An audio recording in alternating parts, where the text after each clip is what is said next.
stand to fight to do the self-defense. And some of their brothers who was in FRDC, which is the army of DRC, they left that army to join their fellow brothers to fight for their survival.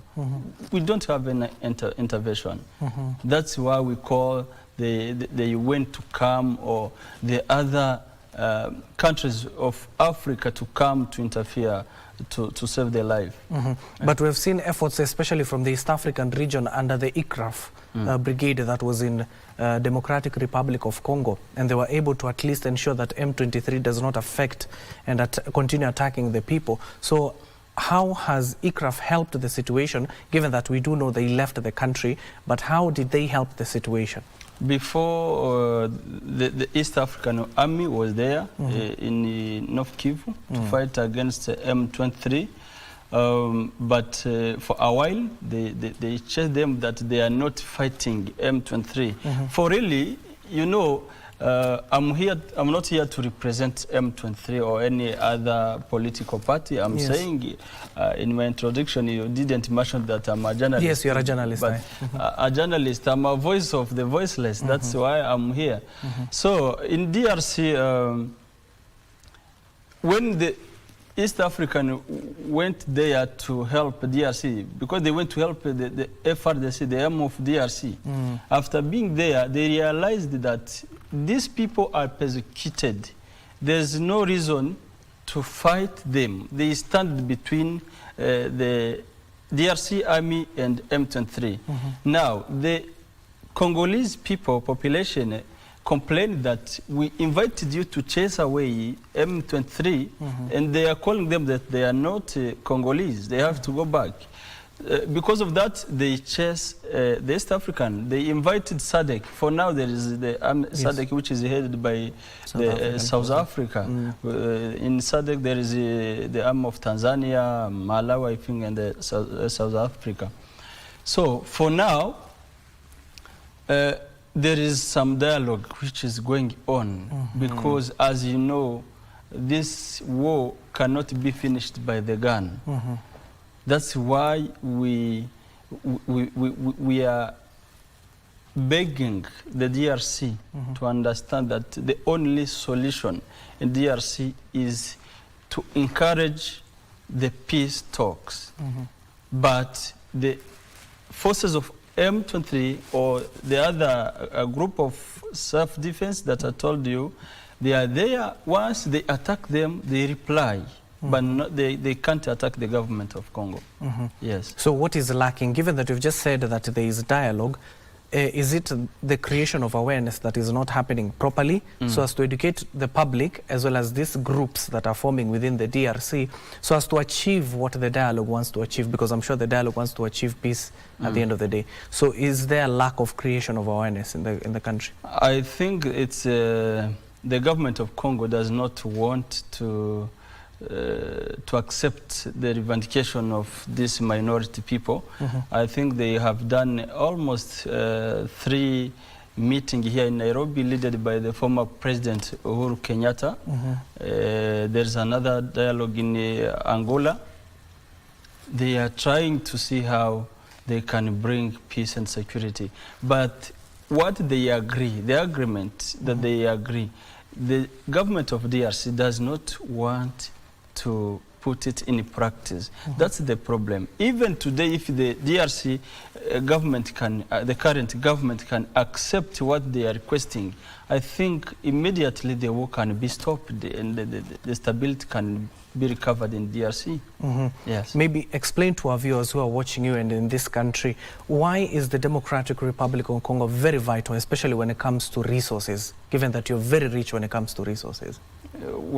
In terms of the resources you have as a country, one would think that the conflict, sometimes people are taking advantage of that conflict to mine the minerals and the rich resources you have in your country. That's one of the problems which is causing wars in DRC. It's because of its resources. But I think DRC is not the only country which has resources. We have more countries. But me, according to my point of view, DRC has the weakness of leadership. the leadership of DRC is in failure, because as long as they have that riches, it's not the reason to kill people. That would be the chance or an opportunity to create better life for their population. But there is something behind the leadership of DRC which is causing that problem. The rich is there, the gold and the whatever that you are hearing. But why those people come and they kill the Congolese? Because of this riches. My brother, let me tell you, me, I'm a Congolese. I'm a refugee here almost 10 years. Here we are over 40,000 Congolese from DRC, from different tribes. Once you go in Uganda, you go in Burundi, we are so many. In Rwanda, so we are tired. We want to go back in our country. We want to enjoy our resources, as you said. Why the foreigners can come in our country to exploit what we have? And because of that bad leadership. So we want the change. We have to cry for the world to come and encourage that talk so that we may restore the situation. Yes. And how, given that you've just said you are internally displaced, you have been here for a number of years, I'm sure the figures you've just said, and people will increase by the day, given that the conflicts are happening there. So how have you been faring in these countries that you're residing, aside from Democratic Republic of Congo, in Uganda, Kenya, or even Tanzania? How are what are the people telling you residing in those countries? Generally, in DRC, there is a big problem of tribalism, as I told you before, especially in the east of Congo. Those people who are dying, they kill them because of how they look, the language that they speak. You see, some of them speak Kinyarwanda, and it's related, because you cannot translate for a Burundian or Rwandese or those Tutsi Congolese, and we share like the same language. So they kill them because of how they look. So especially in the east of DRC, this has started for long. For me, from my childhood, I have never found peace in my country. I was born seeing people running away to search for refugees, where they can find shelter. So myself, I was come here in 2016. I found so many people. Children was being separated with their parent. So now, you asked me, once we come here, most of us are looking where they can get the settlement. They send them abroad in Canada, US, Australia.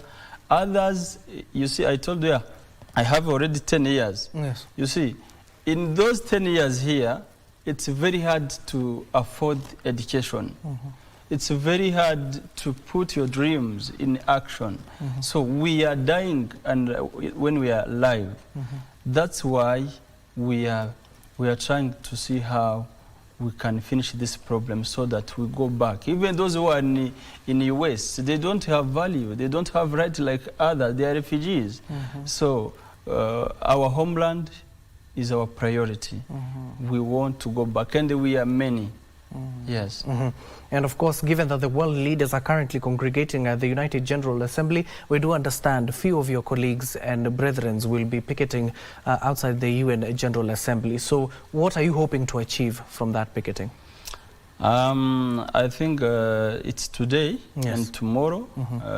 Our fellow brothers from US, Canada, Australia, they are going to the headquarters of UN to demonstrate, to tell the UN that they have to contribute in this issue. So it's not only in US. We always demonstrate. Even here, even in Rwanda, last time they demonstrated. So, but you know, as UN, as a big organization which unites all these states, they are going now there to complain, to tell them that we need our right, we need the change. We are tired for this leadership which discriminates their people. In fact, they are going to all this we are talking about, they are going to explain to the UN headquarters, and they know, but they ignore. They are in silent, looking people dying, a silent genocide in our country. I think this can bring the change as they go there and and show the world what's going on. Yeah. And we have seen instances not just in the Democratic Republic of Congo. Would you say Democratic Republic of Congo has been denied that awareness and visibility as compared to the conflicts that are happening, not to compare because they are disasters at the end of the day, what happened between Russia and Ukraine and what is currently happening between Israel and Palestine? Would you say the visibility on the Democratic Republic of Congo has shrunk in these latest wars that we have been witnessing? Yes, there is something which I forget to mention in this demonstration. You know, for now, the Democratic Republic of Congo is applying to join the UN Security Council. Yes. So as a non-permanent member. Yeah, I think they need one country from Africa. So they are applying to join. But I wonder how a country which is not able to solve his problem, to solve the problem in his country, how it can go and accepted to join the Security Council. I think Congo does not deserve that. So they have first to change the situation in the country to maintain peace and security. So now, as you say, the mission of these organizations from UN and others like African Union is to protect the human right, to maintain peace and security. But they know the situation in DRC. But as I told you, why once there is a war in Palestine and Israel, all media, this international media, they broadcast the news. But in Congo, I think we are going to share one video here. It's a documentary of 7 minutes. You see what's happening in Congo. You can't imagine. So, as we stand to advocate, to speak out, to amplify our voices from the UN and the other organizations, from the region countries to interfere. That's why we are here, and we will still complain until we die, even our generation, our kids, until when we find the right in our country. Yeah. And you saw what happened in Kenya just a few months ago. The youths of this country decided to take action and ensure they called power to accountability and responsibility. So will we be seeing that in the Democratic Republic of Congo, where the young, the youths, given that we are many in this African continent, taking up charge? You know, Kenya has a good politics. Kenya is an example in this country, and I consider Kenya like the capital of West Africa. I love Gen Z. I've seen every situation. You know, everywhere the change comes through the young people. Me, I'm a Pan-African, and they have a movement which we are fighting to create the better future for Africa. So Gen Z stood and they did demonstration, and what they are complaining, the president changed what he was planning to do. But it's different because you have justice in this country, which is different to mine. There, if you try to demonstrate, they shoot you. Even if you're 100 people, you die, and nobody will follow up. That's why we need also the justice to work, to do their work in my country. The people tried to demonstrate, but I think they killed them. We have so many people in prison because there is no right of speech. And that is against the human right. So it's different to Kenya. Kenya must be an example for other countries. Yeah. And of course, if you're just joining us, we're discussing what is happening in the Democratic Republic of Congo, the civil war that has continued for a decade long, that has not just displaced people, but has seen so many people killed and others being now internally displaced in various countries, in neighboring countries of East Africa, and some have even been forced to even go further afield. And of course, approximately 6 million people have been killed since 1996, and more than 6 million people remain internally displaced in the Eastern Democratic Republic of Congo. And currently we are speaking to a journalist, that is Bonfils Muhumure, who has come here today to just tell us the situation on the ground and what will be transpiring for the next 2 days at the United Nations General Assembly that is currently happening in New York. He just told us that some of their brethren will be picketing outside the General Assembly to just get the attention of the world leaders who have congregated at the Assembly. And of course, you can also reach out to us if you're just watching us. Talk to us on our social media platforms at KBC Channel 1 as well as at Abdiaziz Hashim 1. And now, Bonfils, we're talking about what kind of support, what is required right now, what is very essential that if the people who are residing not just in North Kivu but the Democratic Republic of Congo will benefit from. What is the dire need right now? And if it is addressed, at least it will alleviate the situation that they are facing right now. First of all, we demand the UN to do the investigation of what is going on in DRC. Because everything that they do is public. You will see some of the great politicians spreading the hate speech against those minority, and they are in government. Those people must be punished. I can say, like Mr. Honorable Bitakwira, and he's in the parliament of Congo. Is a man who spread the hate among Congolese. There is another minister called Nzangi Muhindo.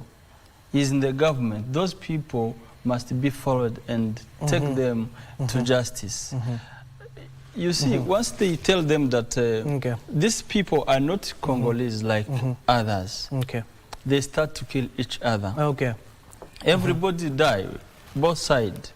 And you know, in DRC we have almost 460-something tribes, and we have different languages.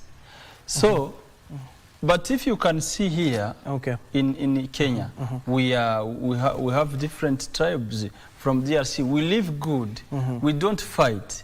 Why? It's because this country has the strong leadership more than different to my country. So we call upon the UN to interfere to take those people in justice. Number two, we beg this organization to bring the aid to our people, to help them, because they are suffering. They don't have food. They don't have medical care.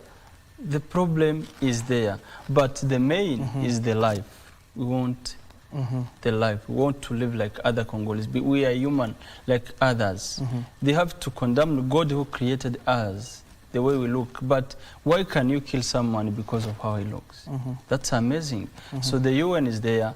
The priority and what is emergency, we need peace and security. We need life. We need development like others.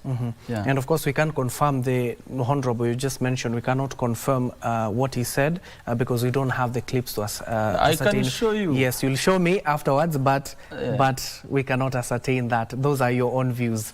But am I not have the right to mention people here? Yes. Because what they do it publicly in the media. Wait. At the end of the day, you know you're a journalist. If you cannot ascertain what that person said, on my end, as a corporation, this is the Kenya Broadcasting Corporation, if we cannot verify that information, we would have done so. We could have said it, yes, this is what he said. At least if we would have had the clip, we could have played for you. But aside from mentioning them, let's focus on the real issues that are currently facing the people. Yes, and of course, and how effective has the East African bloc, aside from ICRAF, what other supports have you received from these other countries that are your neighbors? I can say when you are attacked, when you are killed, you ask the help from wherever. Whoever who feel that favor to come and help you, you welcome him. So East Africa, I think, as I told you, this intergovernmental organization, they are there to promote peace. So I think if let's say, take an example, Congo has the neighbors country like Rwanda, Burundi, Tanzania. Once there is a war in DRC, I think the people of Tanzania or Burundi cannot be stable also. So instead of helping us, there are some of those countries who are now helping Congo to kill those minority. I can say for now there is the army of Burundi is united with this FRDC, the army of Congo. They are fighting against those minority. And there is some others, I don't know if they are doing something, but what I know is this East African which was there, and for now they are back. And when they was there, they showed the reality. They realized the truth that we are selling because they was on the field. So any other support that they are giving for now, I'm not sure. Yeah. And how are the civilians on the ground behaving like? What are they saying? What are they telling you? And how at least are they cooperating every day? Because we know the mental, the psychological effects that are happening when it comes to the humanitarian crisis that is currently facing them. So how are they faring on, in short? The civilian does not have problem. There is a time they used to live well, in love. You see those people, let's focus in the east region of east part of DRC. Yes. Those communities who are living there, they share the same church, same school. Some of them are farmers, others are pastoralists. They understand each other using their language. You can find a Munyamuleng speaking to a Bembe, or a Bembe speaking to, they can hear each other.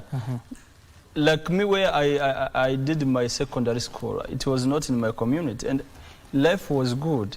But because of this politician, they changed their ideology. You see, someone you share, you live in the same village, is the one who will attack and burn your house, steal your cows.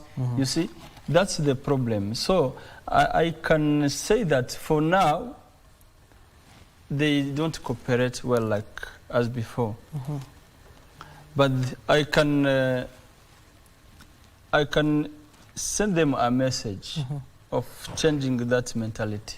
You see, we need all peace. We need to live together as brothers, as Congolese.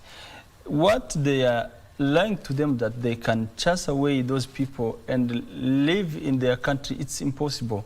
They tried this, I told you before I was born, but they failed.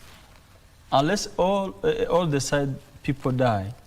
So it's time to know the truth, that these politicians, they are extremists. They are fighting for their own interests. But as civilians, we have to unite us and see what is important for everyone to live in love as before, as we lived before. Bonfils will be coming back with that discussion. We need to take a short commercial break, and on the other side of the break, the conversation continues. We're still keeping an eye on various events that are happening here in the country and across our borders. Currently, we're focusing on the civil war that is currently happening at the Democratic Republic of Congo. As and when we get more details on this, we'll duly inform you. But for now, we need to take a short commercial break, and we'll be back with our discussion.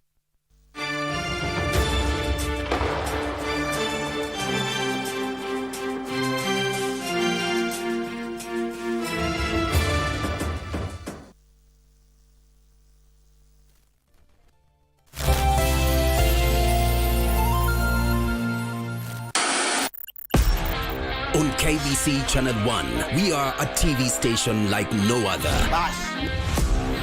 Get a taste of the best in entertainment. Yes, indeed. Feel the passion. Will you promise me? I swear that you will never lose me. I can't get married to you. I'm sure you knew about it.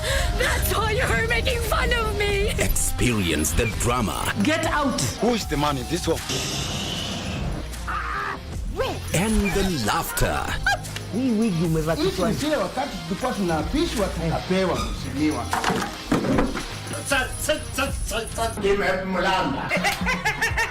Move to the beat.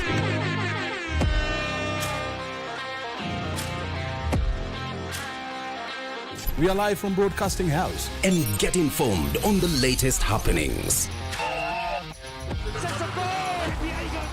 KBC Channel 1. Wow. Yeah! We are the full package. Oh, yes. And Kenya's watching. Thank you very much for joining us.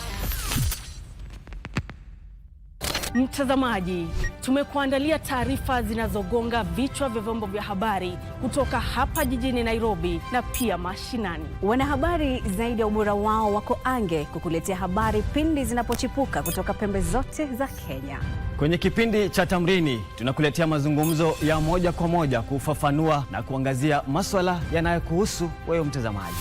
Kumbuka, taarifa yenye thamani daima hupokewa kwa amani. Hivyo basi usikose kuungana nasi kila siku ya wiki. Tukupakulie na tukutaarifu taarifa yenye mnato kwenye runinga unayoienzi. Kwenye kurunzi mashinani, sisi DC. I never heard a music so sweet. I repeat. Wagwan, me brethren, big things are going. Remember, each and every Monday we have to shell down the place with nothing but the best of smooth reggae vibes in your favorite station. You know these things, man. Alafu kila Tuesday, kata simu tupo side, giving you Kenyan music from the 254. And of course, you can spice up your Wednesday by enjoying blazing hot hip-hop and R&B jams.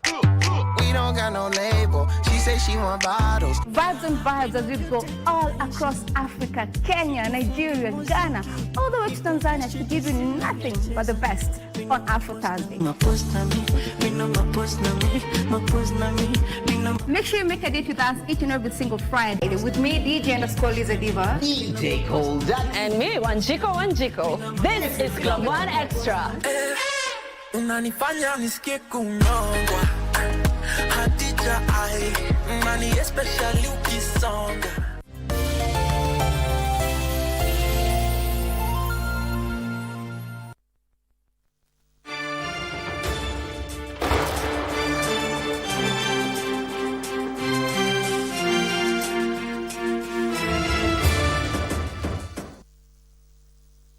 Welcome back and thank you for staying with us. We're still on with our conversation on what is happening at the Democratic Republic of Congo. Now we want to get a bird's eye view and the people who are residing in other countries. If you just joined us, we were speaking to Bonfils Muhumure. He is a journalist from the Democratic Republic of Congo but was internally displaced due to the civil war and is currently residing here in the country. He has resided here for more than 10 years. And of course, we had engaged him earlier and told us there are other people who are residing in other places aside from the countries bordering the East African region as well, in the continent and further in other continents. Now joining us via Zoom is none other than Manzi Willie, an organizer of the New York demonstration. He is from Canada. Thank you so much for making time for us, Willie.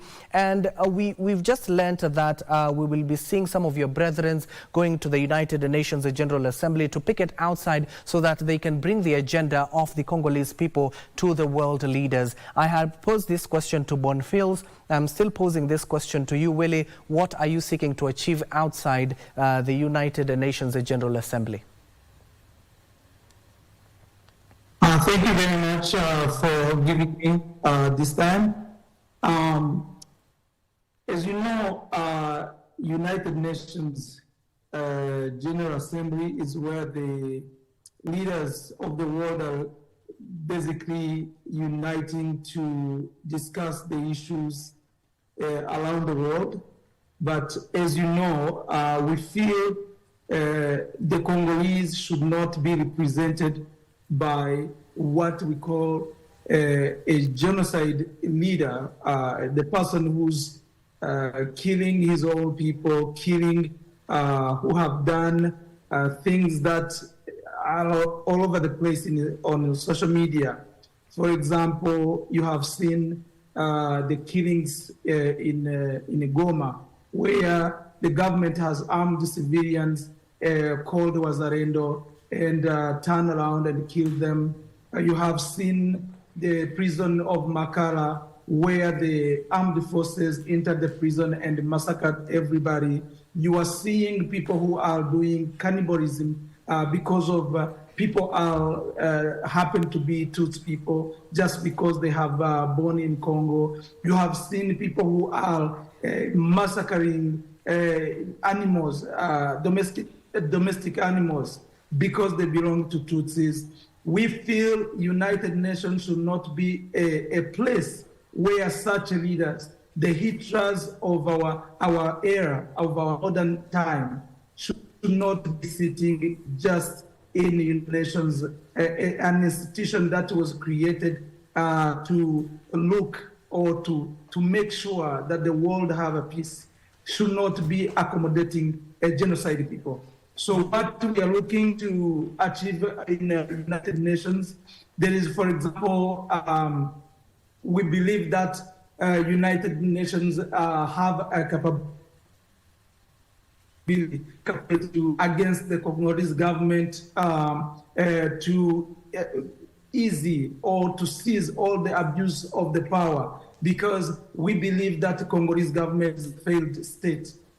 We believe that imposing government of Congo sanctions and to indict some of its leaders to be accountable for the human rights abuses that they have been exercising for last many years could be achieved at United Nations. We request the United Nations office to consider the serious its responsibility to repatriate families living abroad who have spent over 30 years in refugee camp just because they were denied the right to access the right as other citizens in their own countries. We think that, you live with these refugees. Like in Kakuma, there is Congolese refugees who happen to be just in a camp without hope of when they will return home. There is refugees in Rwanda. There is refugees in Uganda, in Ethiopia. There is refugees in Burundi. All these people have been denied the right to go back to their country. We request the UN Security Office, the UN United Nations Office to initiate and support this repatriation for these people to go back, to support the initiative that will bring back the visionary leaders of our nations, because the current state is a failed state. If I may summarize, these are the things that we would wish to achieve at the United Nations. And Willie, this is the question, this is the million-dollar question. Do you think these world leaders will hear some of the petitions and irreducible minimums you've just stated there? Are they going to give you a listening ear? We believe that we initiated this peaceful demonstration, and we hope that any sensible leaders will heed to our plea, because we have been saying these are things that are happening in our country. As you can see, for example, Eastern DRC have been on violence for over 30 years, but even the current leader who is in power is having a hard time or refusing to have dialogue with the people who are fighting in Eastern DRC, who have grievances, whose families are still in refugee camp.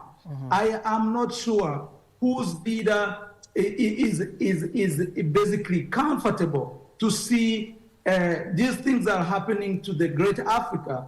This genocide is happening in Africa. I don't know whose leaders will be always comfortable to sit next to people who are doing such atrocities. I believe that we may not be heard, but what can happen is that we will be able to continue pressuring these governments to take appropriate measures against this government that is about to turn our great Congo into just a violence battleground. That's what we hope we will get. We are not going to give up until we get what we want.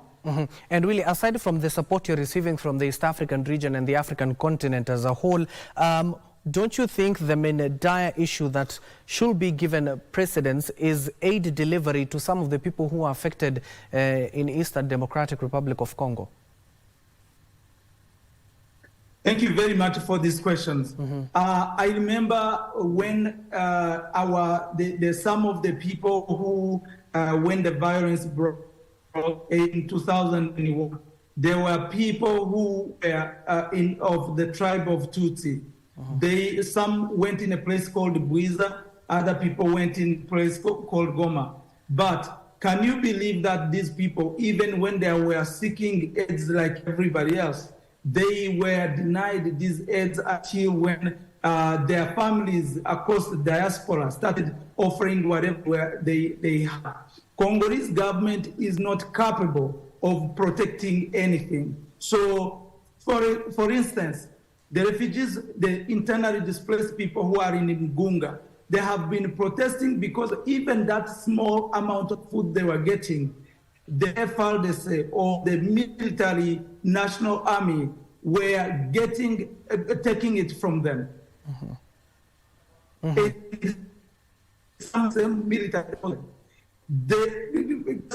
recently when United States asked for basically a truce for the people to get some help.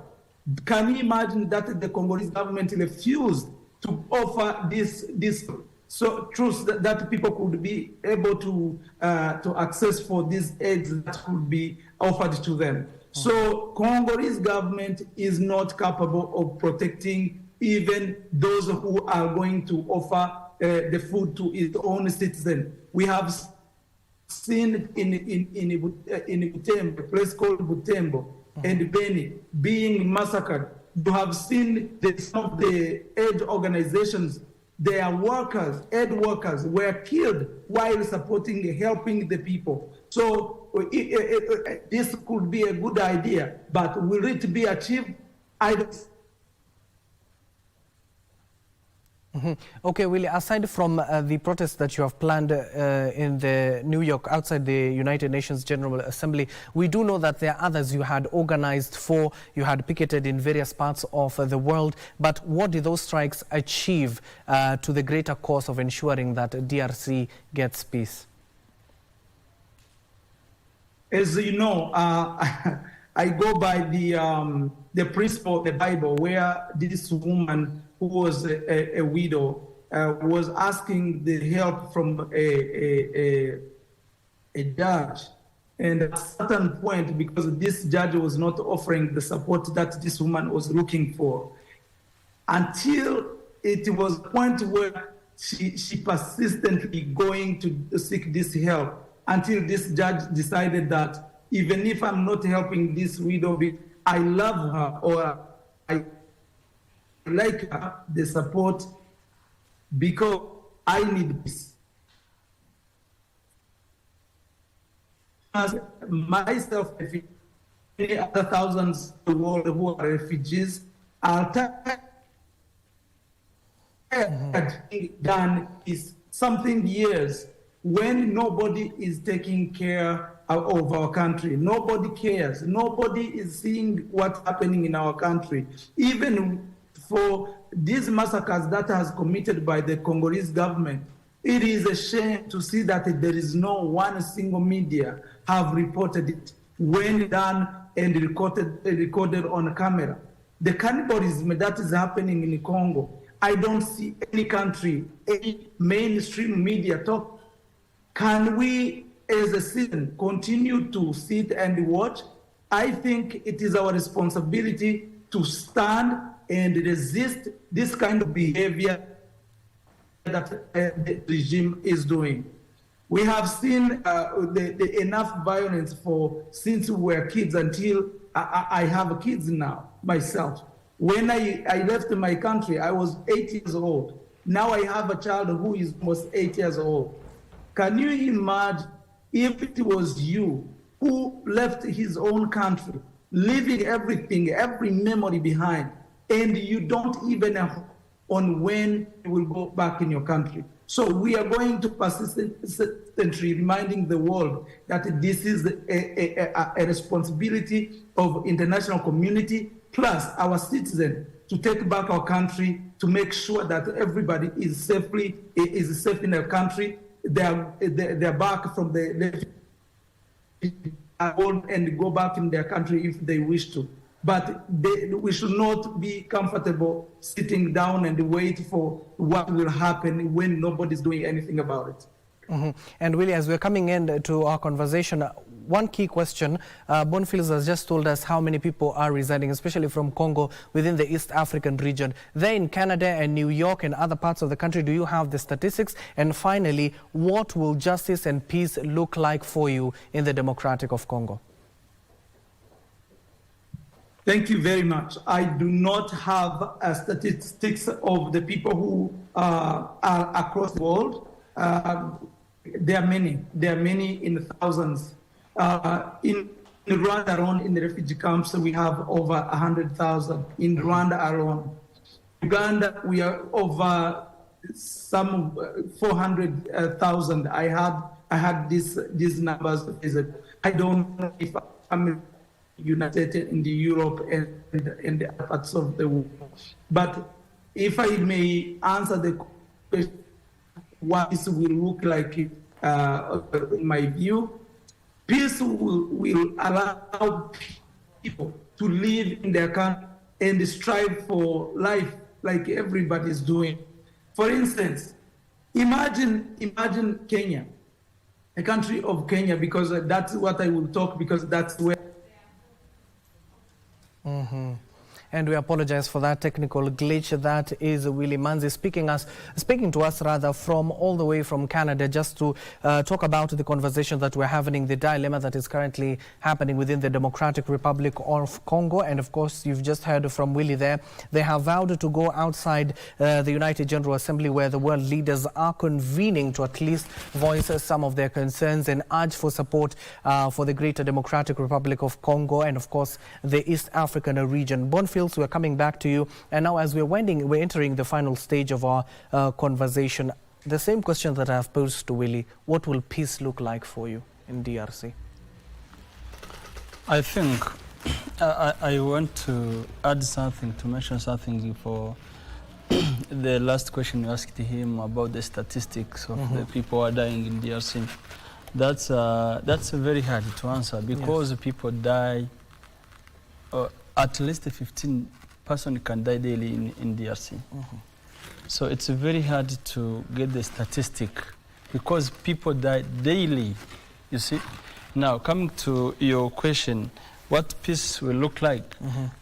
I think when we can be lucky to find peace in DRC, DRC can be like the paradise, because there is everything in DRC. The world needs that country. That's why you will see many countries want to cause wars using the communities, civilian, because they want to steal the resources of DRC. But, and you know, DRC is big, almost 24 provinces. There is some provinces where there is peace. It's not everywhere. Yes. Here we speak about east of DRC, but there is some other thing. Even in the capital, Kinshasa, it's different. But now, we are first to found the peace. After that peace, all these refugees that we are telling you can go back to their country. Even those who are in the US, they are tired. So once we get peace, I think the priority to us will be the repatriation for our people who are in the neighboring countries here to go back and go to stay in their motherland, getting back their value, their right. So that's all about what I can say about the peace. Now give us your final remarks, given that not just Congolese are watching you, the whole of the East African region is watching you right now. What will be your message of hope, not just to the Congolese, but to the East African region when it comes to what is happening at DRC? What I want to tell my fellow Africans is that we need to be one as Africans. We need to have that spirit of Pan-Africanism, because once you go in Europe, you will find Europe is one. They love each other. They don't ask visa to cross the border wherever you go using this Schengen visa. So that's what we need in Africa, to see each other like brothers. If there is a problem in DRC, these leaders of East Africa and others must walk up and go to help this population of DRC to bring back, to restore the security and the stability in DRC. So that's what I can say, because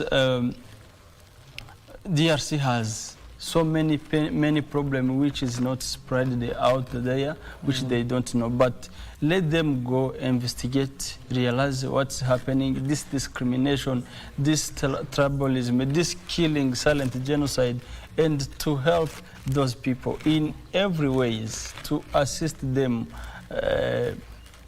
in what they need. But the priority for now, we are fighting for our survival. We want the help from wherever, to everyone who is listening to us from Africa and across the world. Thank you so much, Bonfields. Let me also get the final remarks from Willie Manzi, all the way from Canada. Willie, we apologize we lost you there, given that there were technical glitches there, but give us your final remarks in just 1 minute. A message of hope, not just to the Congolese, but to the Africans as well. Thank you very much again for the opportunity. The final remark is that we are calling to the entire world, in particularly East Africa, to rise up. When Rwanda was going through genocide, the world was watching, only to say sorry after the fact that 1 million Tutsis were perished. Today we are saying the cannibalism is happening across the border. We are saying the people, Hema people, Anyamulenge people, the Tutsi people, and even those people who were used against the other tribes are now being massacred.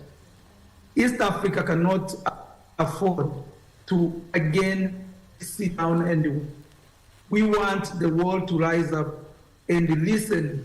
And it's not about anybody. It's about those that are being perished across the border. We'll be going to trade, doing everything that other nations are doing. We want the world to understand that there is people who have been living in refugee camps for 30 years, and they don't have a government who will call them back home. We want the world to understand that these people need to access their land. These people need to go back home. These people need peace. These people need to see these genocides who are killing the domestic animals should be removed, and they should go back home. This is something that the world should unite with us to make sure that we hold the Congolese accountable, that these people who are dying, Congolese government should not feel safe as long as it is committing atrocities. Okay. Thank you very much. Thank you so much, Willie Manzi, all the way from Canada. Of course, a Congolese residing in that particular country has just informed us. Others are also residing in America as well as in Canada. Thank you for your time, and of course, we wish you all the best in your endeavor. And here in the studio, we had Bonfields Muhumure, a journalist. Thank you for making time for us, sir, and we wish you all the best when it comes to what is happening at the DRC. And of course, we as a country will continue praying for that particular nation, as the pleas that are going to be taken outside the United General Assembly will be heard at the end of the day. Now, that concludes our first segment. In the second segment, we'll be focusing about all climate. You do remember what happened in the ACSA 2023, where the country made a declaration that they will talk about carbon credits. Of course, this is a new phenomenon, not just here in Kenya, but in Africa. What does it mean, and how, as a country, have we ensured that we have furthered this particular goal of carbon credit? And at the end of the day, how is it helping the community? We're taking a short breather. Don't go too far.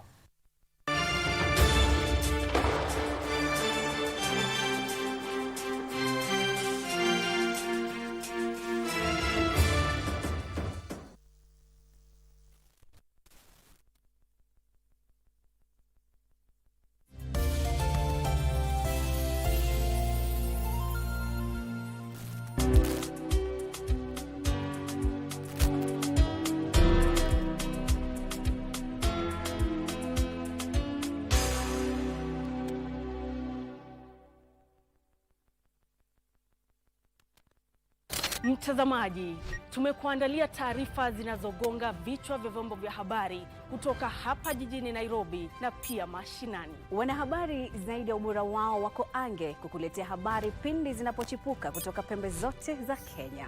Kwenye kipindi cha Tamrini tunakuletea mazungumzo ya moja kwa moja kufafanua na kuangazia masuala yanayokuhusu wewe mtazamaji.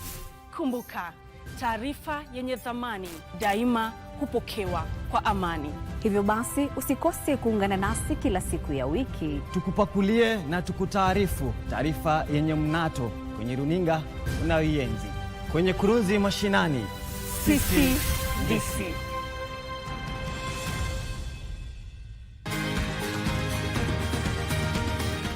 Thank you for joining us on Healthy Living. Stay connected to Voice of America at voanews.com. A look at your kidneys and how they impact your health. And an expert discusses chronic kidney disease and how to protect yourself. And Ivorian psychologist Noor Bakayoko shares some insights on bullying and what can be done. It's important to avoid major events or major health crises. How do you know if your cough is due to a serious condition? We'll have some answers. Stay well and strive to make every day a healthy day.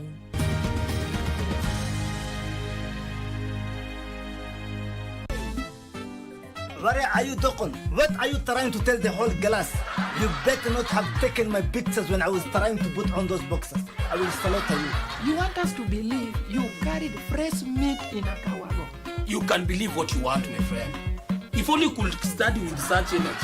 Stop interfering. We are not interested in your unnecessary details. Actually, we are not even interested on whose house you're going to destroy this. Julia, you are very lucky. I don't want to spoil my nails because next time, where? It was a wagon, his dad's wagon. The one that he drives on Thursdays. How did you even know he drives a wagon on Thursdays? Women and poking their noses. So, on KBC Channel 1, we are a TV station like no other. Get a taste of the best in entertainment. Yes, indeed. Feel the passion. Will you promise me? I swear that you will never lose me. I can't get married to you. I'm sure you knew about it. That's why you're making fun of me. Experience the drama. Get out. Who is the man in this one? And the laughter. Hii wigi umevakishwa. Sile wakati tulikuwa tunapishwa tunapewa mheshimiwa.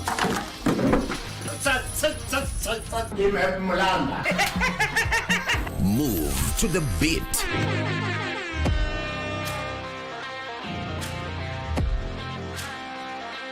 We are live from Broadcasting House. And get informed on the latest happenings. KBC Channel 1. Yeah! We are the full package. Oh, yes. And Kenya's watching.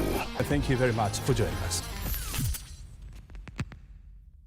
The young generation awakens on Y254, the leading youth TV station in Kenya. We treat you to current affairs, entrepreneurship, health, and human interest conversations. It's art, it's culture. Movies, gossip and trends, sports, Drama. We bring you a vibe like no other, straight to your living room. To keep you informed, inspired, entertained, and most of all, refreshed. We are such a vibe. Y254. Imagine. I never heard the music so sweet. I repeat. Wagwan, me brethren, big things are going. Remember, each and every Monday we have to shell down the place with nothing but the best of smooth way the vibes in your favorite station. You know these things, man. Alafu kila Tuesday, kata simu tupo side, giving you Kenyan music from the 254. And of course, you can spice up your Wednesday by enjoying blazing hot hip-hop and R&B jams. We don't got no label. She say she want bottles. Vibes and vibes as we go all across Africa, Kenya, Nigeria, Ghana, all the way to Tanzania to give you nothing but the best on Afro Thursday. Make sure you make a date with us each and every single Friday with me, DJ_Liza Diva, DJ Cole Jack, And me, Wanjiko. This is Club One Extra. Unanifanya nisikie kunyongwa Hadija ai Mani especially ukisonga.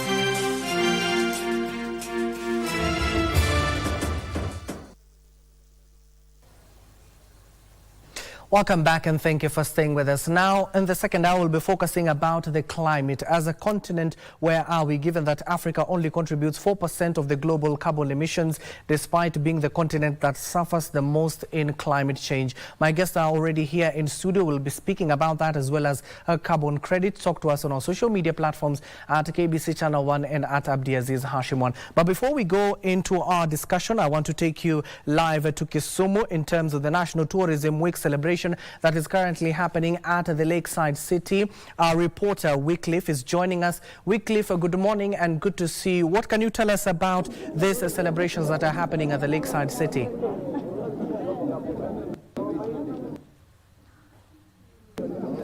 Thank you so much, Abdi, back in Nairobi. Like we mentioned it, actually this is just the second day of the week-long tourism week, and the national celebrations of the World Tourism Week, or rather the World Tourism Day, will be celebrated here in the Lakeside City of Kisumu. As we speak with you right now, I am at one of the gazetted national parks. Specifically, this is Ndere Island, and I believe you can notice that behind me here, we are at Ndere Island, and the scenic behind me here, that is what makes it one of the tourist destinations. But then again, this is the second day of the week of the World Tourism Week, of course, and we have the PS in charge of tourism, that is John Ololtua, who was here in the Lakeside City of Kisumu yesterday. Actually, he launched an initiative called One Tourist, One Tree, and just basically I will bring him on set to help us understand what exactly what does this initiative seeks to achieve, and going along, what activities do we have in the run-up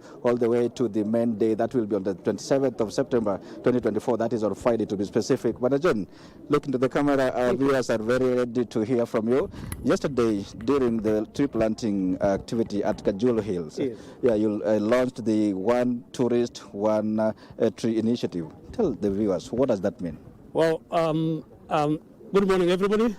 How are you? Yesterday, we launched the One Tourist, One Tree.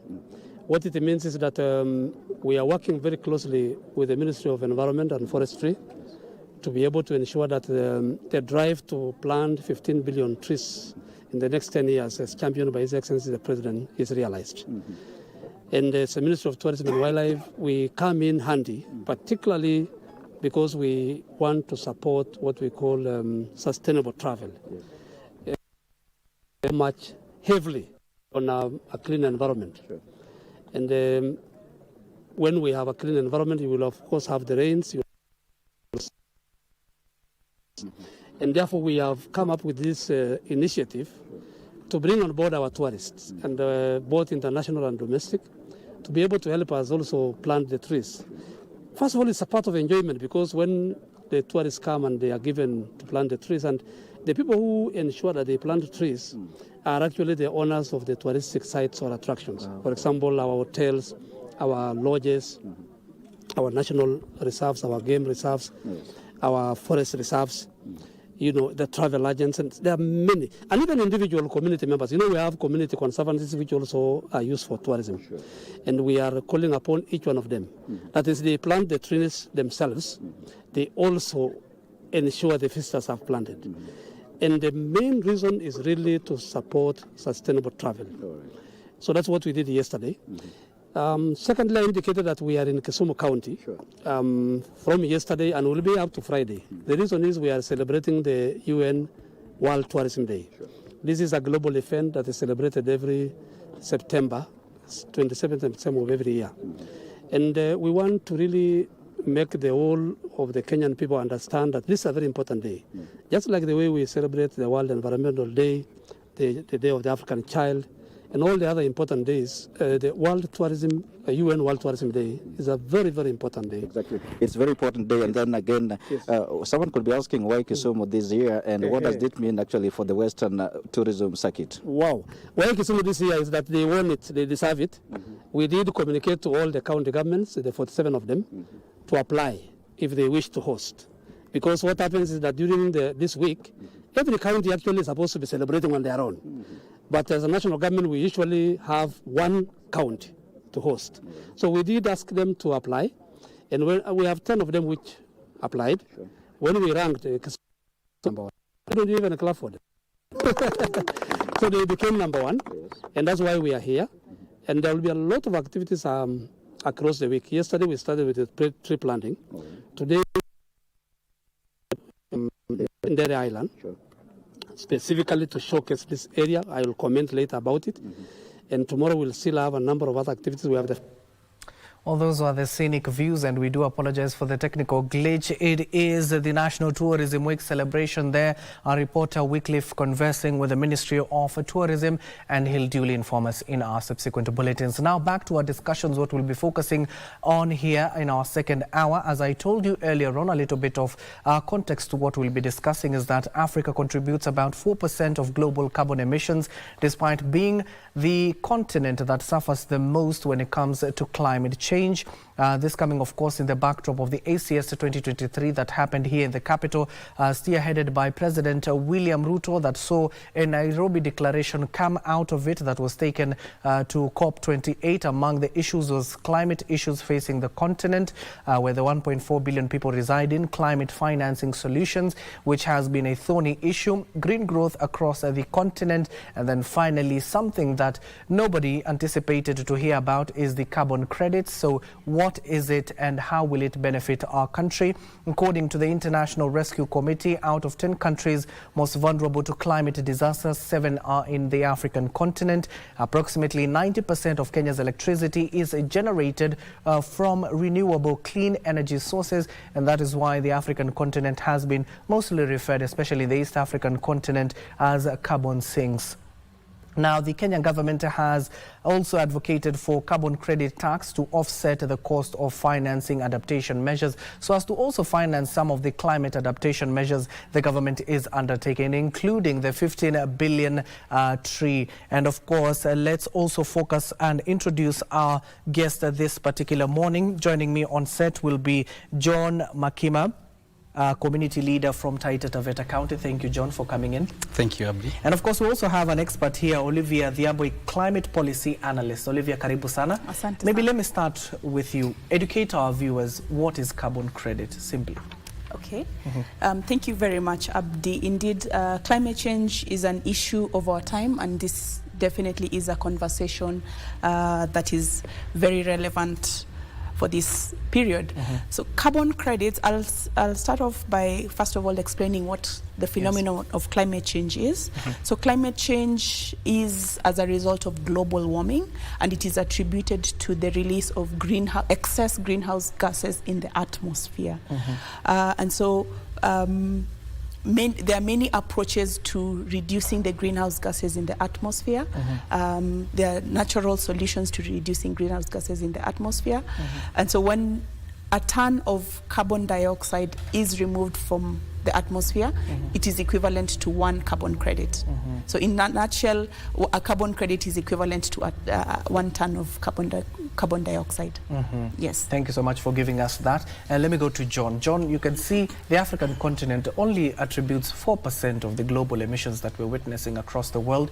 First world countries are the biggest emitters in this globe. So how fair has it been to the local communities? How are they affected by this climate change? Thank you so much, Abdi, for that question. And let me begin by, first of all, appreciating you for hosting us this morning. And for the benefit of our viewers, my name is John Makima. I hail from the county of Taita Taveta. And it's such a great coincidence because we're having this conversation when the president on Sunday, the 22nd, made his 5-minute speech at the United Nations General Assembly Summit, whereby he reminded the more than 193 countries who are party to the United Nations General Assembly. He reminded them of the serious climate crisis that we are in. He reminded the whole world of our rising sea levels. He reminded them of the way the deserts are expanding. And, you know, he told them that what we need to be seeing in the global space is people taking action. Now, when it comes to the context of Taita Taveta County, and in line with what the President shared in the United Nations General Assembly, we have not been spared by the effects of climate change. We are facing a harsh reality when it comes to, you know, how climate change has affected us. If you look at years ago, we used to have, you know, a very well-known rain patterns, yeah. But currently, what we're seeing erratic weather patterns, yeah. Long time ago, we used to see people expecting bumpy harvests at known periods of the year. But what we are seeing now, we are seeing relatively lower yields or even no yields in some instances. We are seeing scenarios where the livestock, which used to be, you know, our sense of pride and sustenance in the local community, we are seeing the livestock die off because of the drought. Because of climate change impacts, it has resulted to people, you know, trying to seek for alternative ways of survival. There's a lot of deforestation that has happened as a result of climate change impact because, you know, the farms that we used to rely on to give us the bumpy harvest, to enable us to put some food on the table, some bread on the table, we cannot rely on them any longer. So this has necessitated the local communities to look for, you know, easily available means. And this has resulted to a lot of deforestation, which has been witnessed over a period of many years. It has resulted to over-extraction of the natural resources. And consequently, it has led to a lot of soil erosion being witnessed. If you take a walk to our local community, you'll find that there are lots of gullies, which are commonly known as makorongo, yeah, which are being seen at the local level. They have cut off families, neighbors. You know, you can't even access your next door neighbor because of the devastating effects of climate change, which has led to a lot of soil erosion being witnessed.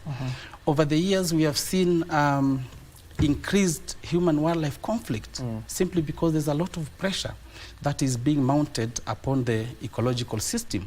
People are grazing in protected areas, in the national parks, in conservancies, and, you know, there's a lot of competition when it comes to pasture between the livestock and the wild animals. And in many instances, we have witnessed the elephants and other wild animals visiting our farms, yeah, trying to compete on the scarcely available resources. As a result of also climate change, because, you know, economically we have been affected. In Taita Taveta County, agriculture is our lifeline, so to say. But because of low yields, because of our dying livestock, we have seen skyrocketing levels of poverty. Yeah, there is a lot of school dropout, which has been witnessed over the years. There's a lot of, you know, very energetic youths who had potential for a bright future, looking for ways of seeking, you know, to support their families through some unscrupulous ways. But in the middle of all this darkness, yeah, we have seen some hope. And the hope that we have seen as a community in Taita Taveta County is through such sustainable initiatives and practices like the Red Plus Project. The Red Plus Project is not about forest conservation. It's not about biodiversity protection. To us, it's also a way of survival, because you see, through protecting our forests, the way Olivia has explained, we are able to get some revenue as a community that enable us also to invest in some of the socioeconomic transformative initiatives in our local community. So that's what I can explain in a Okay, Olivia, now coming back to you as an expert, you saw what happened in the ACS 2023. It was the clarion call. You emit more, you pay us more, given that at the end of the day we are feeling the adverse effects of climate change here in our own continent. But at COP28, what they had agreed in terms of climate financing has always fallen short. So do you think these first world countries who are emitting more are going to pay more? Okay, I'll answer your question from a sector-based lens. And I'll start by saying that the International Panel on Climate Change defines forests as both a sink and a source. So forests are a sink because trees absorb CO2 from the atmosphere and store it in soils. And forests are also a source because when forests are degraded, because of the reasons my colleague has mentioned, the stored carbon is then released back to the atmosphere. So according to IPCC, again, up to 25% of the emissions in the atmosphere is attributed to forests, from forest degradation and deforestation. So if you look at that context, then we see that the causes of climate change vary, and the responsibilities also vary depending on which part of the world you come from. But just also to continue on that line, the IPCC went further to develop mechanisms to address this gap, the deforestation and degradation gap. And then came the tool known as REDD+. So REDD+ stands for Reducing Emissions from Deforestation and Forest Degradation. The plus sign after the red is an additional measures such as sustainable forest conservation and management and enhancement of forest carbon stocks. So in essence, the forest sector has a huge potential to be on either side of the divide. And so this REDD+ tool is one of the ways in which we can ensure that we are actually addressing climate change. Now, Wildlife Works, the company that I work for, has a flagship project here in Kenya known as the Kasigao Corridor REDD+ project. So Kasigao, in terms of geography, lies between Savo East and Savo West. It actually lies within a wildlife corridor. And Wildlife Works uses the REDD+ tool to actually pay forest communities for protecting this very precious resource, which are forests. Prior to the REDD+ tool, communities received little to no compensation for the very important role that they play. But now with the REDD+ in place, you find that communities are even much more motivated to engage in activities that conserve and retain forests in their intact state. But still, my question remains, you know, these funds, at the end of the day, if as a country we get it, it goes to organizations that, such as yourself, who are doing this work at the community level. So if these countries do not pay for emitting more, what happens on the ground? So countries signed into the Paris Agreement in 2015 and made commitments to reduce their emissions. And this is encapsulated in a document known as the National NDC, the National Determined Contributions. So in essence, countries have assessed their contribution to the problem and determined to what extent can they reduce their national emissions so that they are also part of their solution rather than the problem. So in a sense, countries have an obligation, and every year at the COPs that you've mentioned, there is reporting of to what extent are they meeting these obligations. So to get back to your questions, there are two types of approaches to this. There is the compliance by countries, which is because of the agreement, by the Paris Agreement, and also there's the voluntary aspect where companies also now feel they have a responsibility to address climate change because of the impacts that they're causing and because of also the corporate social responsibility that they have towards the planet. So these two combined means that every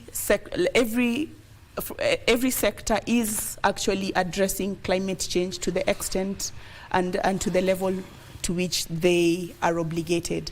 Yeah. And John, how are you receiving some of the initiatives being carried out by various companies as well as the government clearly coming out to say now carbon credit will solve some of the financial gaps we're witnessing when it comes to climate financing? How are the communities there faring with this situation on the ground? Thank you, Abdi. First of all, just to put it to perspective, over and above what Olivia has explained, Kasigao Corridor Red Plus project covers 6 locations, 5 of which are situated in Taita Taveta County, and here we are talking of Mwachabo location, Mwatate location, Sagala location, Marungu, Kasigao location, and then we have Kasigao as a location. Then we have a neighboring location or ward called Makinon, which is at the border of Taita Taveta County and Kwale, just to put it to perspective.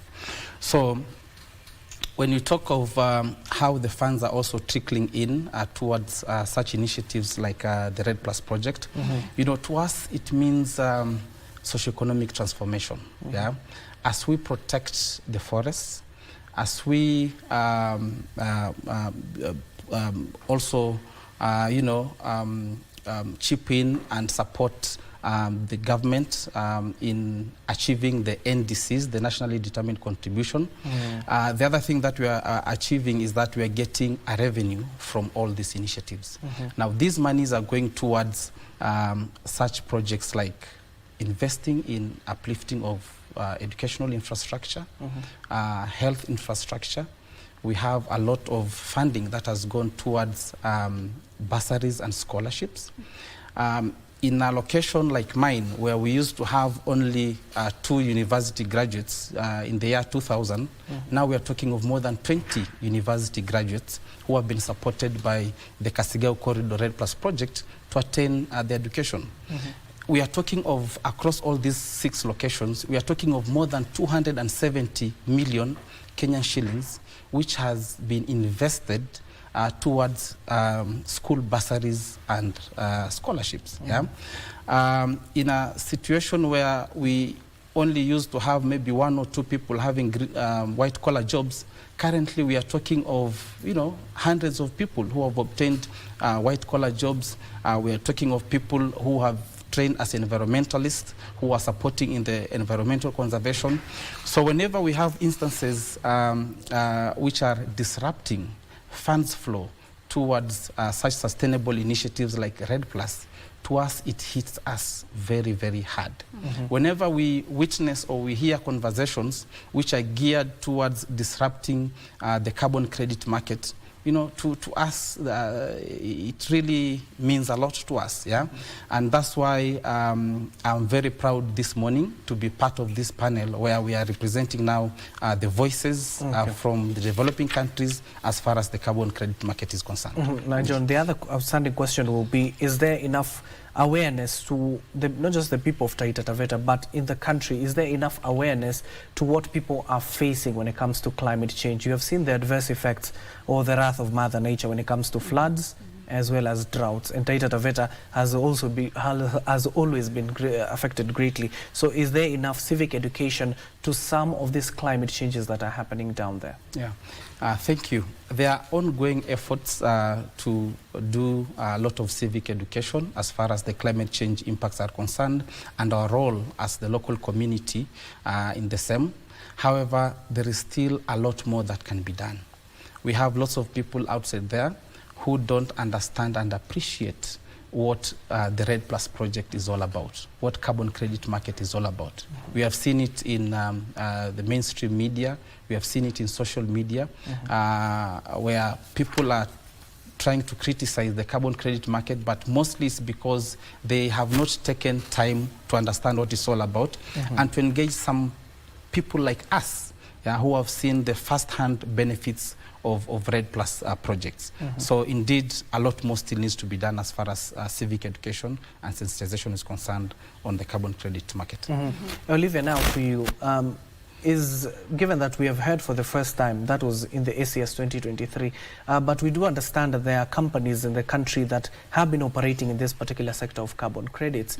Now, with the regulations that are being proposed by the Ministry of Environment, spearheaded by the Cabinet Secretary, that is Aden Duale, how vital will that be in regulating the sector and ensuring at least there is community responsibility down there to ensure, as much as you're sifting out those carbon dioxide from our own soil, the community down there benefit? All right. Yeah. From right after the SCS, or during the SCS, the President actually launched the Climate Change Amendment Act number 9 of 2023, which essentially looked at the carbon market aspect. I would say that that piece of legislation is very progressive in terms of advancing and promoting carbon markets in the country. And I would actually highlight the key areas where I feel it has made very good strides. Number one, the Climate Change Act now outlines the governance structure for carbon markets. There is a focal point in place, which is NEMA, the National Designated Authority, is NEMA. The Climate Change Directorate has a role as the scientific and advisory body for the carbon markets. And there are also ad hoc committees that continuously advise on the changes within the market. A second element that is quite progressive in the new law is that there is the establishment of a carbon registry. Now, the National Carbon Registry is an inventory of all the existing carbon projects in the country, and it goes further even to detail the carbon credits that are issued and transferred within Kenya. It cascades to the sectors, so it's not just at the national level. Every sector will have their carbon registry, be it forestry or energy, and so on and so forth. Thirdly, another key progressive element of this new piece of legislation is the Community Development Agreement. Now, for any carbon project to operate within the country, they have to have signed a Community Development Agreement with the community where the project is operating to outline the responsibilities as well as the benefits that will go down to the community. And the responsibility here is both ways, both to the project developer and the community. Lastly, I would say that the other piece that I'd like to highlight about this legislation is that it now defines clearly the various types of projects that can operate within the country, be it land-based project or non-land-based projects. And of course, do you see this at the end of the day addressing some of the issues we have witnessed in the country, especially when it comes to unemployment? Have you been able to reach out to some of these institutions across the country, not just in Taita Taveta, but across the country, to ensure that green growth, this is a curriculum that students need to focus on? Because you see, most of the students focus on curriculums that have already filled those sectors to the brim. Yeah, I think legislation is part of the solutions, but I think also continuous awareness on what a carbon project is, what an agreement should look like, how communities should engage as partners and not just as beneficiaries. So those are the kind of civic education I believe John was mentioning that should be on a continuous basis. Not everybody knows what a carbon project is. And yes, it needs to cascade down even to our curriculum so that students are able to learn and to research and even to innovate carbon projects at student or research level. Yeah. And of course, John, you can see as a country, especially when it comes to some of the energy sources we heavily rely on is renewable energy. That's why we protect our water towers and our carbon sinks, as just Olivia was talking about. So the government has started this initiative of 15 billion trees by 2032. How vital will that be, not just for the country, but in Taita Taveta mostly? You just said you focus on agriculture, given that that as well will contribute to the rains that we're witnessing in various parts of the country. So how vital will this initiative be for the community? Thank you, Abdi. First of all, I would like to laud the government of Kenya for coming up with that very ambitious initiative of planting 15 billion trees by 2030. But as I praise the government for that initiative, from what even Olivia has explained, Red Plus project, we are talking of reducing deforestation, emissions through deforestation. We want to ensure that the forests that are standing, first of all, are protected. Yeah. And if we don't take the first critical step of protecting this forest, then that means there's a lot of emissions that will be out there in the atmosphere. So as we even support the national government in achieving this very ambitious initiative, from the community perspective, from the understanding of the Red Plus initiative, which is very impactful in our local community, I want also to challenge the government to also up their game in protecting the existing forest and in supporting such initiatives like the Red Plus.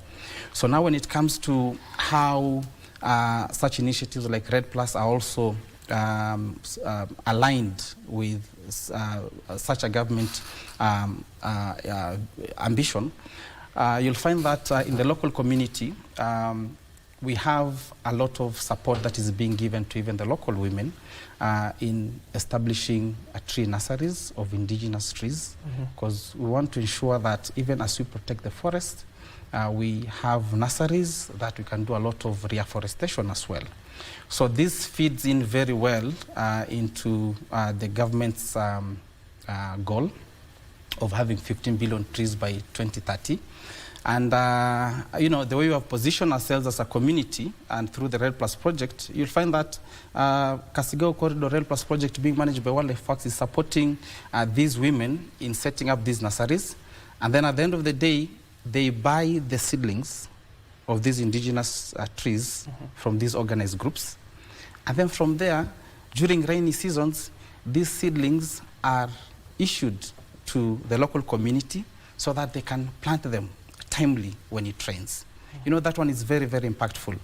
And I would like to challenge the national government to try and adopt this kind of an approach, because what we have witnessed in the recent past, we have seen cabinet ministers flying left, right, and center, participating in this tree planting exercise. But you see, it should be done in a very cost-effective way and in a very sustainable way by empowering the local communities. That is very important, yeah? As opposed to making it like just an event where we have millions of shillings being spent and, you know, the trees are not taken care of in a very positive, in a very sustainable way. So they should also come down to the local communities and embrace some of the structures that we have set up, some of the women groups that are there or organized groups that are there, so that we can collaboratively work towards attaining this goal.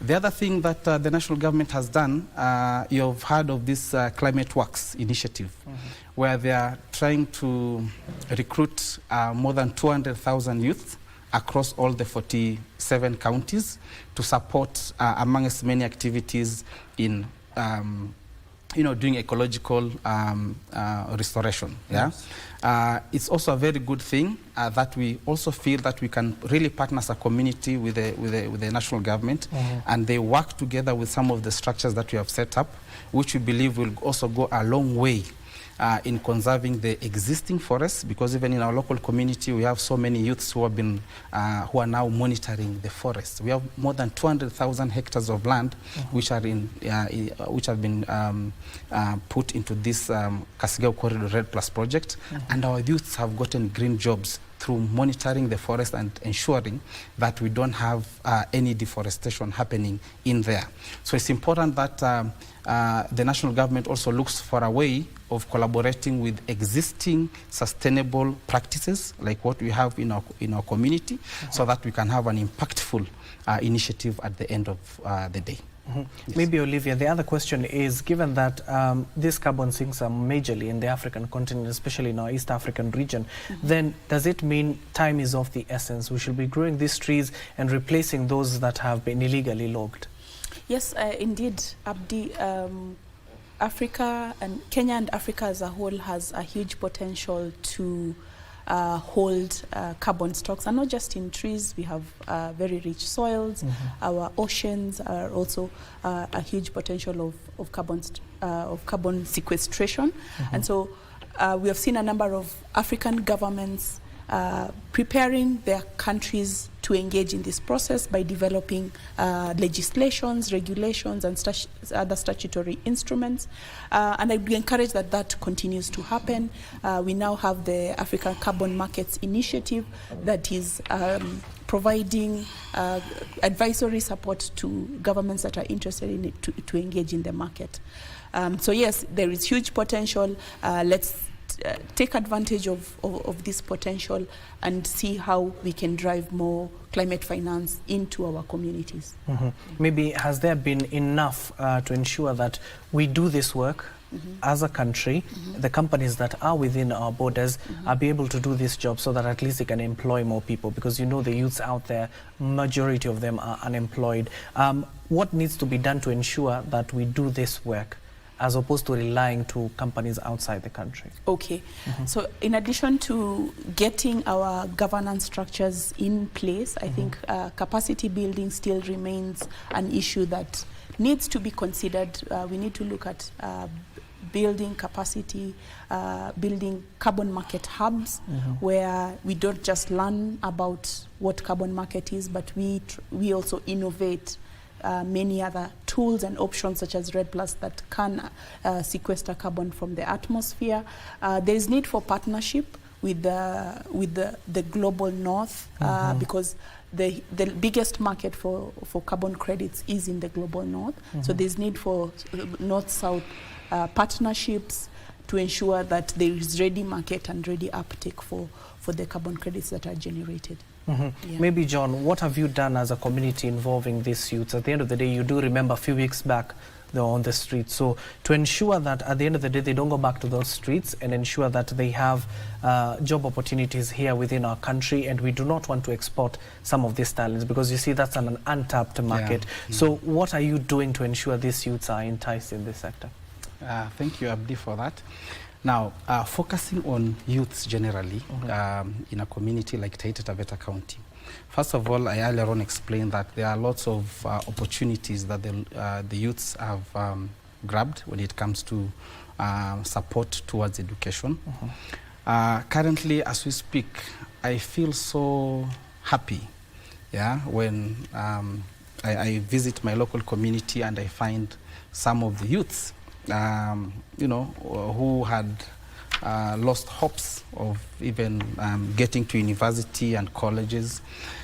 You'll find some of them are proud teachers giving back to our local community. I remember recently when we had one of these local barazas and a certain youth stood shoulder high saying that were it not for the REDD+ project, I wouldn't have been here serving as a teacher in a local primary school, in our village. So because they have been supported, they have also positioned themselves to, come in and support the REDD+ project. I'll also give an illustration. There is a youth from one of our very remote villages who got an opportunity to be trained as a pilot. Picture this, a village which did not have hopes of having even taking any of their kids to a university. Here we are talking of somebody trained as a pilot, and what he's doing currently, he's giving back to the community in terms of doing aerial surveillance of our forests, and he is now serving the Kasigao Corridor REDD+ project, doing daily surveillance, and through doing that, he's giving back to the community, to the project, to conservation of our forests.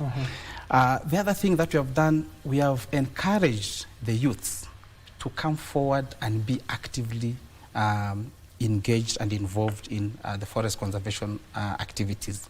We have local CBOs and self-help groups, that's organized groups for youths, who are championing forest conservation and tree planting exercises, which is really, really commendable. Additionally, from the onset, when we were setting up this project, this is a project that started way back in 1997. And one of the key foundations to this project is having standard operating procedures that have the views of the people. So there's a lot of public participation that was done into adopting SOPs that guide this project. And one of the principles of the standard operating procedures is to have local governance structures. We have what we call locational carbon committees in each of these 6 locations. And we also have bursary subcommittees which work under the LCCs.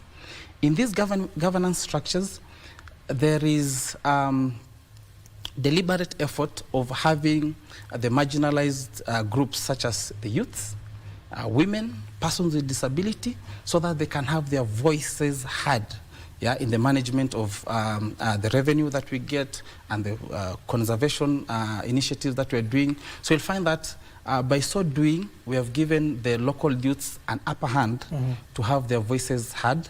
And as a result, youths are very energetic. There are people who have, brilliant new ideas. They will always share. The Gen Zs of today, you can't compare with how we were those days. So what we believe now is that we have created a pool of carbon advocates for the future generation who will ensure sustainability of RED Plus project, and who will take the mantle and say, hey, instead of concentrating with 6 locations, we need to even expand. We need even to have more counties in Kenya embracing the RED Plus project. Because at the end of the day, apart from the socioeconomic empowerment that we are witnessing, apart from the conservation efforts that we are seeing, we are contributing to the realization of the national NDCs. We are contributing to the realization of the net zero goals, as Olivia has stated, which is part of what was agreed in the Paris Agreement. So it goes far beyond the socioeconomic transformation that is happening at the county level. Maybe Olivia, tell us about, because it's a delicate balance between development and some of the climate action program the government as well as Kenyans are undertaking right now. So what are these recommendations you can give or solutions you can give so that it can be a nature-based solutions to some of the issues we are facing? You see what is happening, especially here in urban centers. Nairobi River, you can see the way it is right now. Abdi, nature-based solutions, which are sometimes referred to as natural climate solutions, entail conservation, management of ecosystems, and also restoration that in the end sequester carbon from the atmosphere. But also nature-based solutions have very minimal impact to the environment, and also they tend to have less in terms of cost of implementing them as opposed to other mechanisms. So in Africa, in Kenya specifically, because we are already endowed with nature, we have forests, we have the rivers, we have the Indian Ocean. It is then a solution that can be a double opportunity for both climate change mitigation and also for economic development. In terms of economic development, my colleague here, John, has outlined the number of benefits that nature-based projects such as the Kasigao RED Plus project have. You have direct employment of young people as biodiversity monitors. We have nature-based enterprises in Kasigao. I think there's a cosmetic line in the making. So we have eco-friendly cosmetic products that are being produced out of products from the forest. And so all of this, if looked at and if expanded to scale, we'll find that will generate a wider economic impact for the people of Kenya, and also have the double effect of conserving the environment and also addressing climate change. The reason why I was asking that question is because environmentalists have raised concerns. If we continue absorbing all these gas emissions from everywhere, will that not have an effect at the end of the day, a lasting effect on our environment? It will have a positive lasting effect on our environment. Remember, we are talking about a crisis, the global warming crisis that everyone is trying to address. So by employing nature-based solutions, we're actually contributing to the solution rather than the problem. Thank you. Now, as we're coming to the final leg of our conversation here, maybe, John, tell us some of the other achievements it has been able to make, especially when it comes to the solutions that have been fronted not just by organization but community-led solutions that are addressing the climate changes we are facing as a country. Yeah, thank you for that question. So when it comes to some of the solutions that we are witnessing at the local level, we have groups which have positioned themselves, to contribute towards the ongoing climate mitigation efforts. I'll give an illustration. Like recently, we had a group of border riders, from Taita Taveta County and Maungu Town, to be specific, which who came together. Did a proposal and request to the Kasigao Corridor Red Plus project to be trained as climate ambassadors, and to be further trained as licensed motorcycle riders. And we saw more than 105 riders benefiting from this project. They were all trained on road safety. And as a result of that, remember, this is an initiative that came from them. They're the ones who did this proposal. So currently there is a widened pool of forest conservation ambassadors where youths are at the front line, because they are all given even reflector jackets, safety gears and all that. Their motorcycles were insured. And this also happened in partnership with a very close partner called Elephant Corporation, who works closely with the Wildlife Works. So these are some of the things that we are really witnessing happening at the local level. We also have organized groups of women who have come together, and they're looking for alternative ways of livelihood. So we have women who have positioned themselves into basket weaving. And this is also in line with one of the key international frameworks, like the CEDAW agreement, which talks of, it's a convention on elimination of all forms of discrimination against women. When we see women benefiting from some of these initiatives, it's actually great, because always you're told when you support a woman, and even in the ongoing initiatives where we have seen a lot of women being taken to school or girl child being taken to school, when you support or you train a woman, what you have actually done, you have touched a whole community or even a whole nation. So these are some of the mind-blowing initiatives that are happening, led by the local community. We have even community rangers who are taking care of our forest, which is just but amazing, I tell you. Thank you so much. Now, let me allow you to give your final remarks. But Olivia, as you give your final remarks, focus on where we're moving as a country, especially with what John was talking about. Electronic vehicles, electronic motorcycles, we've seen them being incorporated. As much as we want to rely on these carbon sinks, at the end of the day, we need to purify our air at the end of the day with the emissions from the vehicles that we witness, especially in the capital. So give us your final remarks on that. All right. The carbon market is just but one of the options in a basket of options. We cannot run away from reducing our footprint. And so in my final remarks, I would like to say that countries, individuals need to look at how they can minimize their impact. I'm really excited about the uptake of electric vehicles, because then it reduces the transport industry's footprint on the climate.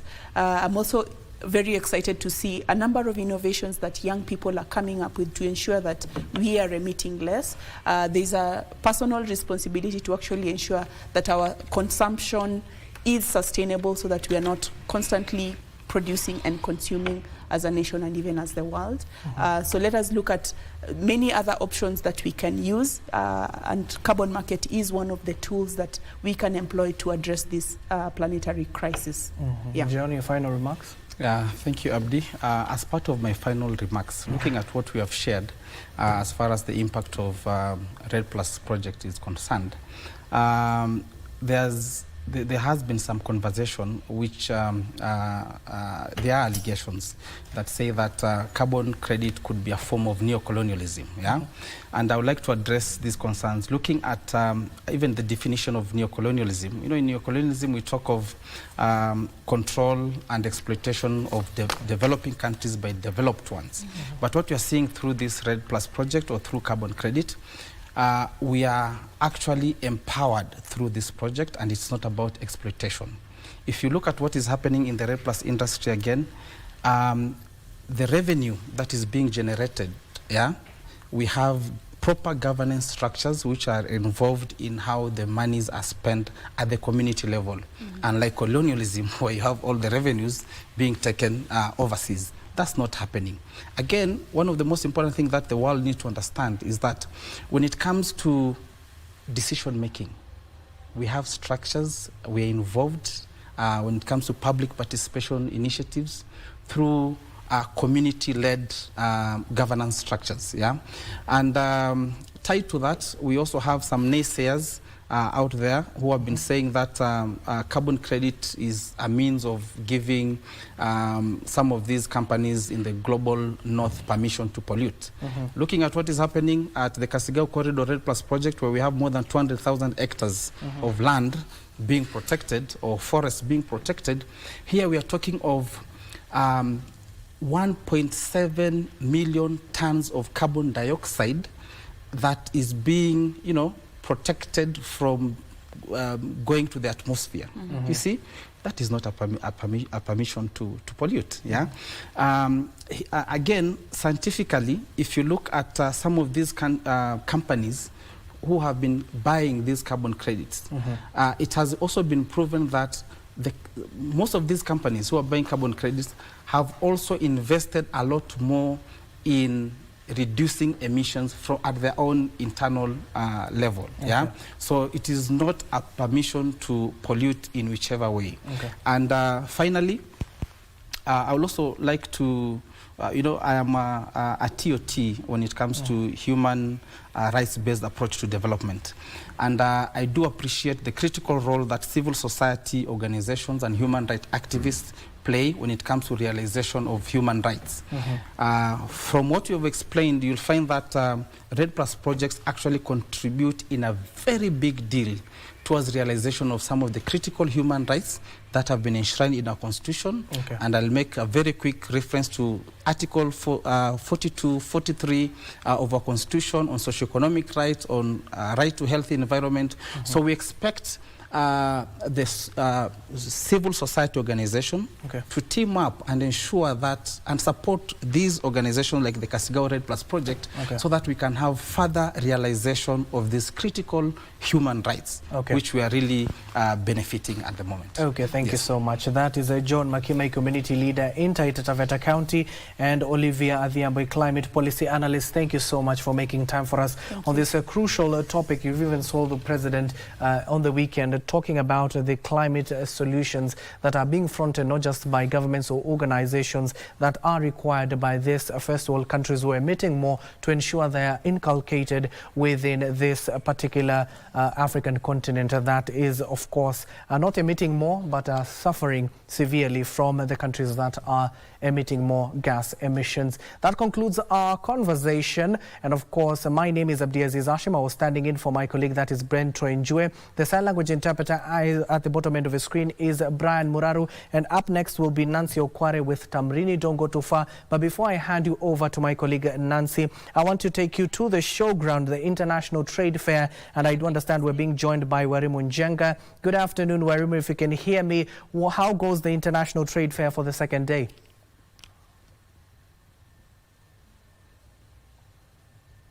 Thank you, Abdiaziz. It is indeed the second day of the Agricultural Society of Kenya show happening right here at Jamhuri grounds. It started off yesterday well, and we saw various innovators and exhibitors right here who have pitched camp here for the next 5 days as they showcase what they have to offer for farmers and experts out there when it comes to climate initiatives. Remember, the theme of this year's ASK show is all about promoting sustainable, of course, climate change initiatives, and also ensuring that the trade initiatives are aligned for sustainable economic growth. That has been the theme, and it is the theme across all exhibitors right here. They have to showcase that they are aligned, or rather their companies are aligned with sustainable climate change initiatives. And yesterday we've been talking to various innovators who talked about how they are leveraging on the African Continental Free Trade Agreement efforts to ensure that their goods are being exported out there to the African continent. And we saw companies like companies from Ghana who have set up here at ASK Showground just to showcase their products and what they have to offer for the African continent market. Remember, it's a 1.3 billion African continent market, and this is a huge market, and the Kenyans out there as well as SMEs can be able to leverage on this platform to export their businesses. And I am now joined by one of the exhibitors who is a subsidiary of the auto parts from the Greenpeace Africa Group, to talk to us about how they have aligned themselves with promoting climate change initiatives and also ensuring that the trade initiatives that are already in place, that farmers can be able to leverage on them. Thank you so much for joining us. Maybe you can join us, just stand here. You can start by telling us your name, and also you tell us about what Green Africa Group is all about, and also your subsidiary as the auto parts for Green Africa Group. Thank you for having me, first of all. My name is Joy Kalua, and I'm part of the Green Africa Group through a subsidiary called Autopax.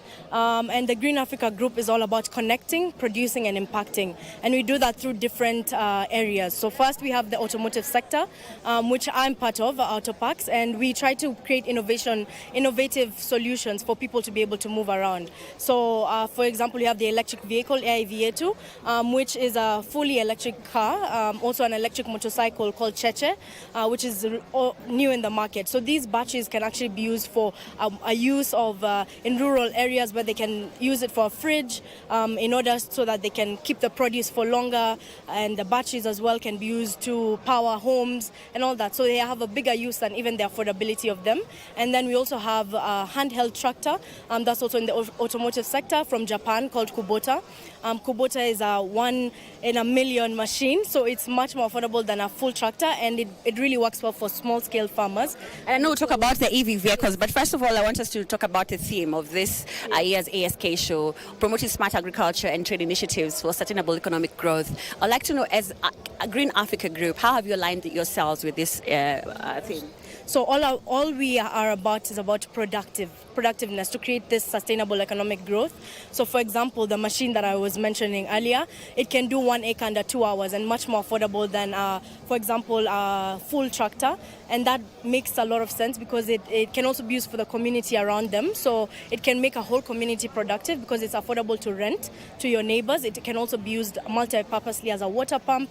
It can be used as a miller. So all these different uses can create a productive environment to create this growth, and can be able to increase the trading and agriculture produce for many communities and outside.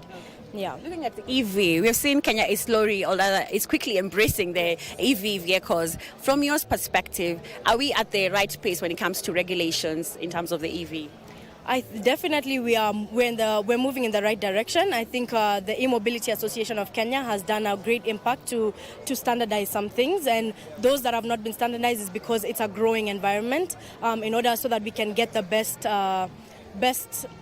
innovation out there. If we limit the innovation early on, then we'll find that we've standardized something that's not the best. So we are continuously improving. We've seen electric buses, electric motorcycles on the road, electric vehicles, and it's going to just revolutionize how people move around and reduce our carbon footprint for Kenya as a whole and African nation, which we are mostly affected by, even though we are not the ones who are removing the most carbon as a industry and as a country. So we're now, looking now at the second theme, that is trade initiatives. We have seen many African companies who have actually pitched their camp here, talking about how they can leverage on this platform to grow their exports out there. As a company, as an Greenpeace Africa Group, what are you doing to leverage on this platform?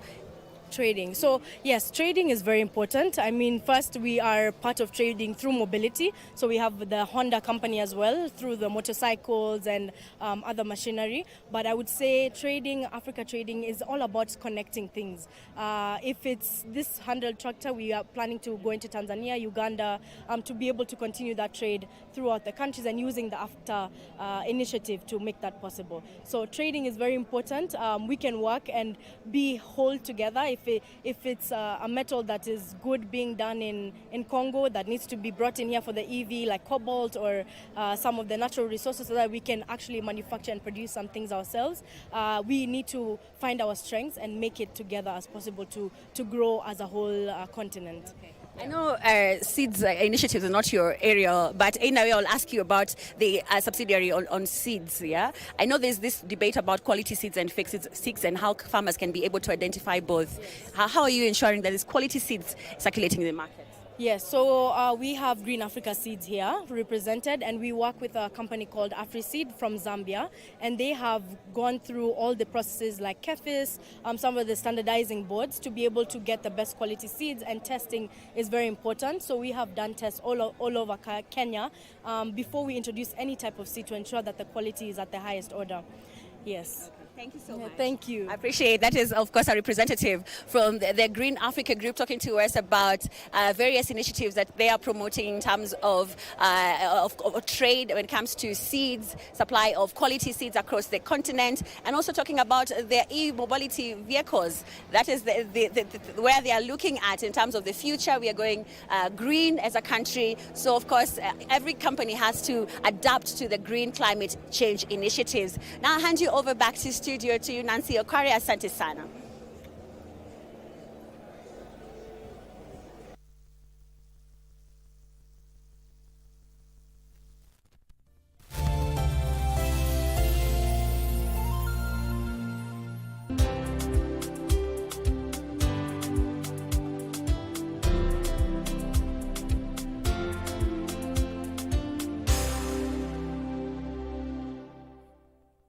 Siku zinasonga sambamba na matukio yanapojiri. Kuyajua hayo mbali na hamasa zilizopo kwingineko, shirika la utangazaji KBC limejitolea kuhakikisha ubora wa matangazo yasiyo na chuku.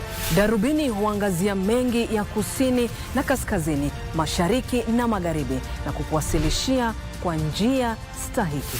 Ufasaha, usawa, uketo, pasipo kuegemea upande wowote. Iwapo hutakishaka kwa unachoarifiwa, Darubini itakidhi mahitaji yako. Jina langu ni Nancy Onyancha. Na mimi ni Harith Salim. Jina langu ni Gladys Mungai. Mimi ni Ahmed Jumabalo. Nami ni Sarafina Robi. KBC, angazo la Wakenya.